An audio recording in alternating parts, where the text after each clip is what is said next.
Welcome back programmers. In the today's section we are going to talk about the Bitcoin libraries. With the use of this Bitcoin lib, you can use a lots of functionalities such as wallet, multi-signature, multi-currency and multiple accounts. Use this library to create and manage transactions, addresses, keys, wallets, mnemonic password, phrases, and block with a simple, straightforward Python code. You can use this library at a high level and create a managed wallet on the command line or at a low level and create your own custom made transaction, script key or wallets. The Bitcoin Lib connect to various service provider automatically to update wallets, transaction and blockchain information. Okay, so the easiest way to install this Bitcoin Lib is just write pip install Bitcoin Lib. The code is in the description or official documentation of Bitcoin Lib is in the description. Check out now. With the use of this Bitcoin Lib library, you can use a multiple cryptocurrencies such as Bitcoin, Litecoin and Dash Crypto. Okay, so let's begin creating this Bitcoin Lib code. So obviously you have to install the Bitcoin Lib on your system. Either you can use pip install Bitcoin Lib or if you are on the repl.it.com. So just go on here packages and install Bitcoin Lib. Just click on the plus button by searching it Bitcoin Lib.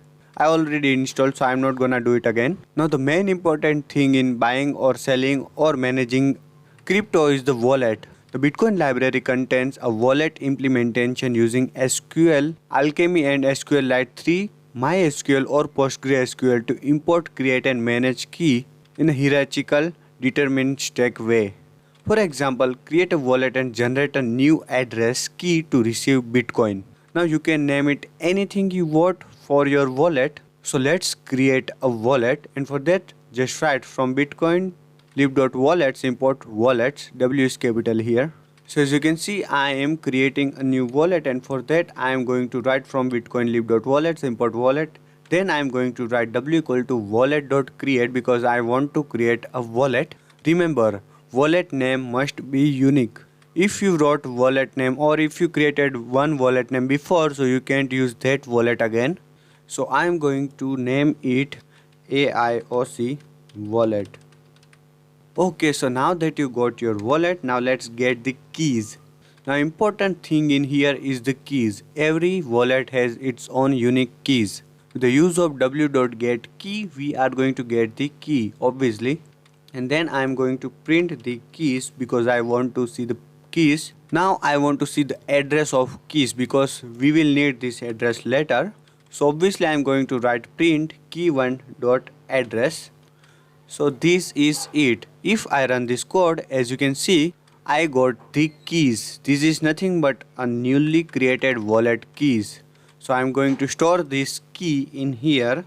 So key equal to whatever key. So as you can see, I just stored the key in here. Now I don't need to run this code again because if I run this code again, I will got the error. As you can see, Bitcoin lib.wallets.wallet error, wallet with AIOC wallet name already exists because we already created this wallet. So we can't use this wallet again. So I'm going to remove this all of this stuff, and I got the keys of my wallet. So that's it. That is the simplest way to create an wallet.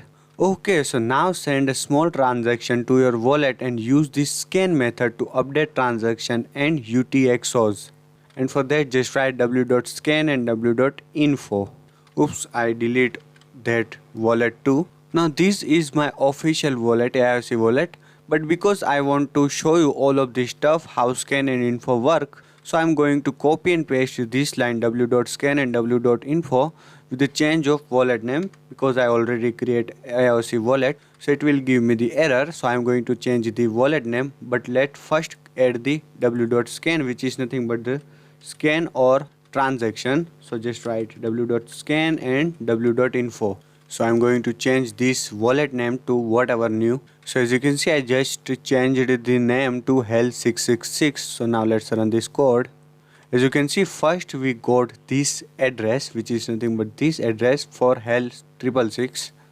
This is the unique address and still it is working. As you can see, now that we got all of our info. So as you can see, ID is 5, owner is, sorry, name is help 666, scheme is beep32, multisig is false, and so on. So our main network is Bitcoin and latest update is from this date and this time.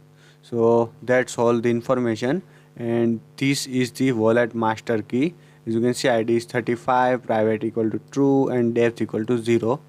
Now if I go down here, as you can see, we got the network Bitcoin products. In a simple way, this is all of our keys, this is all of address, and if I copy and paste it in text, as you can see all of this information. So this is the wallet information, this is the wallet master key information, these three, and this is the network Bitcoin keys, and all of these keys is nothing but the blockchain number. And as you can see, we got this ID, name, and whatever again, and all of this stuff, wallet master key again, and this again, wallet master key, ID whatever, private true, and depth 0. This is nothing but the time and the keys all of our transaction with the network Bitcoin.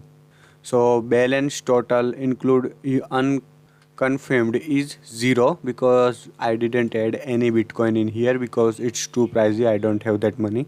Okay, so now that you know how to get wallet, how to create wallet, and how to scan wallet, and how to get information about related about our wallets, so now let's move on. Okay, so when your wallet received a payment and has unspent transaction output, you can send Bitcoin easily. It's successful, a transaction ID returned. So let's do it. Let's send some Bitcoin, and for that you have to create a send to object and put the keys into that object. So let's do this. So now I don't want to scan and do anything with this object. I'm going to create another wallet, and in here I'm going to use the t equal to w.send to function. In here we have to pass the wallet key, so this is the wallet keys, and in here you have to pass how much BTC you wanna send with the BTC symbol or crypto symbol in here.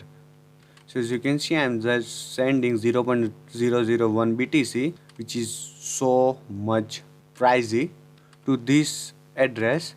So in this time I'm not actually sending the Bitcoin, I'm just sending the request to send the Bitcoin. So then just write the t.info, it will return the transaction ID. So then let's just write print t.info, and remember I'm gonna create a new wallet, so I'm going to change this wallet name to, let's say, devil 666. That's right for now. Let's run this code. As you can see, first I got this address and then we got the error. So no unspent transaction output found or no key available for UTXO, and for that we have to scan the product. That's what I done wrong in here, so I'm going to just scan it and put the okay.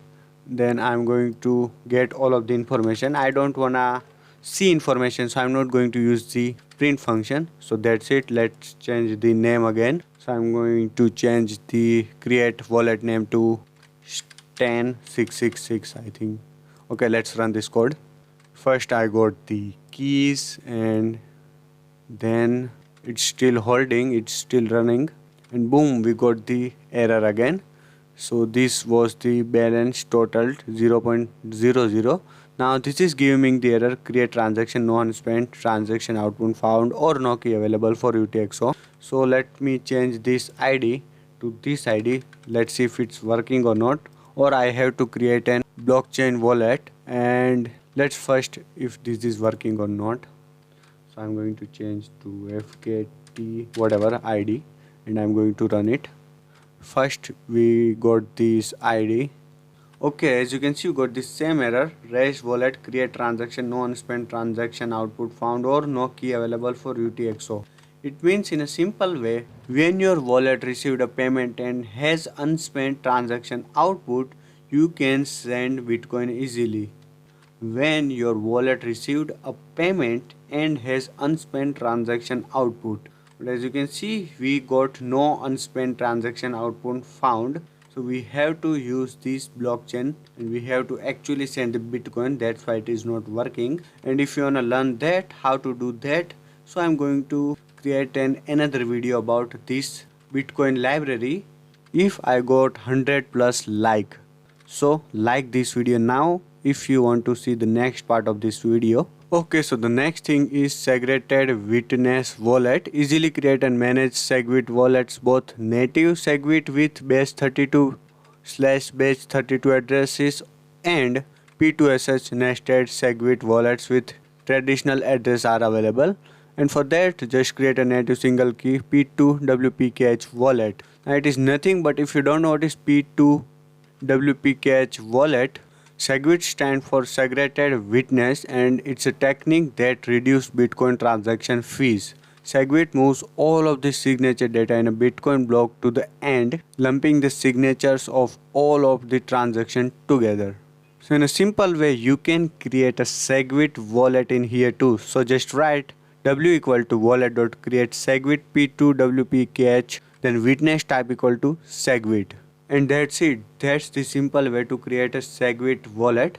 Now if you want to create a P2SH nested single key P2SH P2WPKH wallet, so just write w equal to wallet.create SegWit underscore P2SH underscore P2WPKH, and then just write witness type equal to P2SH dash SegWit. That's it. So that is it for today's guys. In the next video, if you liked this video 100 plus like, if I got 100 plus like in this video, I will create a next part. In the next part, I am going to show you how to actually send the Bitcoin from one ID to another, and it will gonna be very easy and helpful for you. So you can send and receive Bitcoin using just Python simple code. Not just Bitcoin, you can either use Bitcoin or Litecoin or Dash Crypto. So that is it for today guys. In the next video, we are going to move on to the Bitcoin library. There are lots of things available like update Bitcoin, tweak Bitcoin, manage wallet, caching, security and privacy, encrypt and data, mnemonic, network, blocks, value, service provider, and so on. So that is it for today guys. If you like this video, just like this video, share this video with other programmers, hit on the bell icon so you'll never miss my latest video. See you guys in the next video. Till then, just code.